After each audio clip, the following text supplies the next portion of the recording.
Hey, what is going on, guys? It's Young here, and today I'm back into a Fortnite video. In today's video, I'm going to show you guys my best pro tips here for Season 3. I'm going to be showing you guys the best tips I have for you guys to get more kills, to play better, and also get a lot more wins here in Fortnite Season 3. I'm going to show you guys all the best things that I do that help me get so many wins in this game. I've probably gotten I would say around 100 wins this season. I've been playing really good, and I want to give you guys some of the best strategies and techniques that I've been using to help me get wins and that you guys can use as well. And real quick, before we get into the video, I have a V-Buck giveaway. I give away 2,000 V-Bucks every single Friday. So if you guys want to take part in this giveaway and win some free V-Bucks, all you guys have to do is to drop a like on this video. Make sure you guys do subscribe to the channel. Make sure you guys do turn on post notifications so you guys get notified for every single new video and when I announce the winners. And lastly, leave a comment down below of either your Xbox gamer tag, your PSN gamer tag, or Epic account, and you guys will be automatically entered into the next giveaway. And lastly, make sure you guys do support me in the item shop. All you guys have to do is go down to the bottom right, click on support a creator, type in creator code Younghumor, and you guys will have me added and supported as a creator in the item shop. And alright guys, let's get to the video. Alright, so in this video, I want to give you guys 4 of my best tips and tricks for Season 3. These tips are going to be some of the best that I use to help me get the most amount of wins, kills, and just some of my best strategies that I use to get a lot of wins in this game.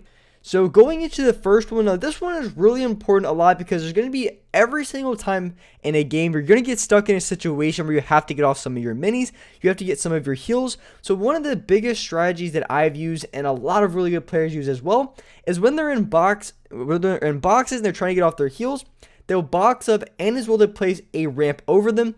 And the reason why they do this is because if someone shoots from behind them or someone shoots from above them, it buys them even more time.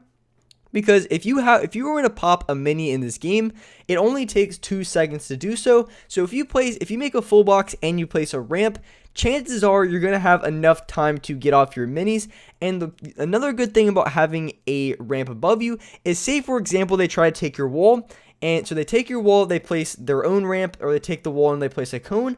They're not going to be able to do that because if you have your ramp in the box, they're not going to be able to take, unless they break the ramp, but at that time you're going to finish off your heals and you're going to be editing down and making a new box. So this is a really useful and very OP strategy, and of course you can use cones as well, and cones might still even be a little bit better because after you finish off your heals, you can reset the cone and you can immediately fight the other player. The reason why you'd want to place a ramp is because you don't have to edit the ramp to have it the way you want, and at the same time it's just really quick and super easy to do so. So a lot of people will use the ramp, but placing a cone could also be very effective as well.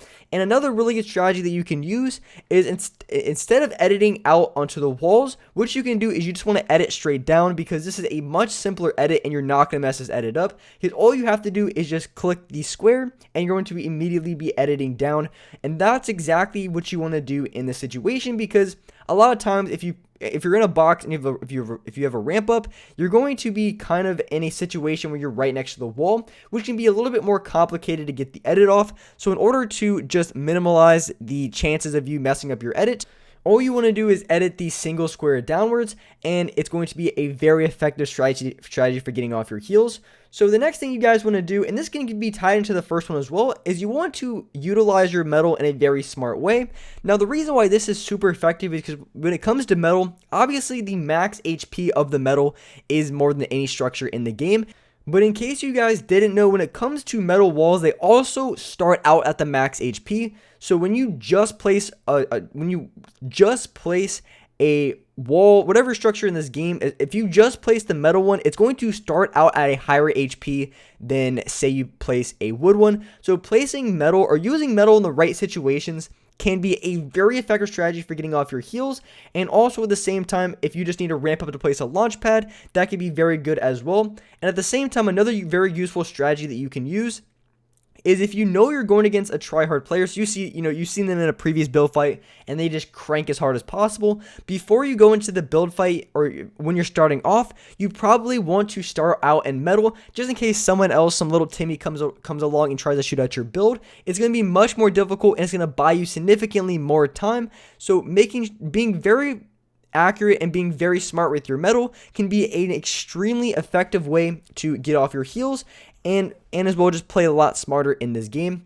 And I think using metal is probably one of the most underrated things in this game. So going on to my next tip, and that is going to be crosshair placement. This has been one of the biggest game changers for me, especially when it comes to box fighting, when it comes to running around corners. And all that means is when you're walking around a corner, you want to make sure that your shotgun or whatever gun that you have is going to be at headshot level or going to be in a very good position, that all you have to do is go for a shot and you're going to be immediately lined on the other player. So you want to make sure you have very good crosshair placement. I've talked about this in a previous video, but this one is probably one of the best strategies to use for this game, just because it helps you be a lot more accurate, and at the same time it allows you to hit more higher damage shots because more of your pellets are going to be hitting. And you also want to make sure you're doing this off of edits as well, not just when you're rounding corners but also when you're finishing off edits. You want to make sure you have very good crosshair placement, so it's very easy to hit the other target or the other player when you are going off of an edit. So that is going to be one of the biggest things that you guys want to change to your game, and it's one of those things that it's super easy to do. You just have to be very aware of it, that when you're walking around corners, when you're going for an edit, you want to make sure you finish off the edit right where the other player's head is, or at least as close to their body as you possibly can. So that is another really good strategy that you guys should take away from this video. And so the next pro tip that I want to give you guys, and this is something that you really need to improve on if you want to be extremely good in Season 3, and that is going to be as simple as being very efficient and very good with the charged shotgun. Because if you use the charged shotgun right, as you just saw there, it is the most overpowered weapon in the game. I mean, I'm cranking 100+ damage shots from range. I mean, if I were to have attack in that exact situation, I would be hitting like 10 damage shots. Like, I'm not even exact, 10, 20 damage, 25 at most.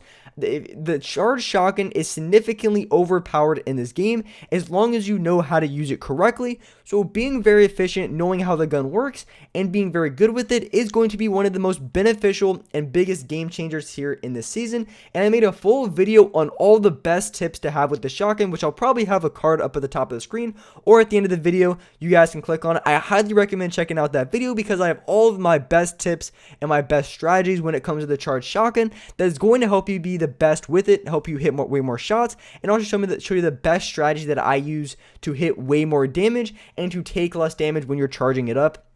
So definitely really good video. I would recommend checking it out.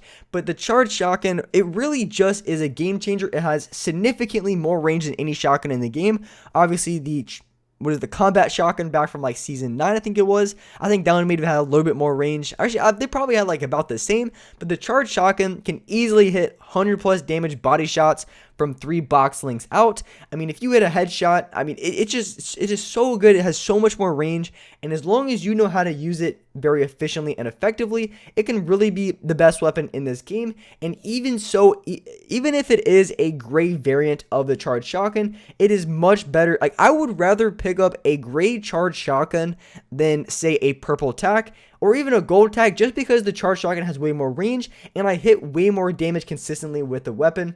And that is one of the things that I really like about the charged shotgun. I find it to be one of the most consistent weapons in this game. Sometimes, of course, I'm going to hit a 20 damage shot, but that is super rare. More times than not, I'm hitting high 100 damage body shots. I'm hitting 200 headshots. I mean, I'm just hitting so much more damage on the other player. So getting very good and efficient with this weapon is going to be one of the best strategies and one of the most beneficial things to improving and getting more wins here in Season 3. So those 4 tips are probably my best tips here for Season 3. There's so many more tips I can get into, but as far as like my top 4 pick or just like the best tips I can give, I would say those 5 specifically are some of the best tips. And if you master those 5 things, the first one being learning how to buy time when you're using using different structures in your builds. The second one, making sure you use metal in the most appropriate situations. You can use that to prevent you from getting shot out very easily. You can also use that to buy a little bit more time to get off your heels. There's so many more uses for it if you're very smart with it.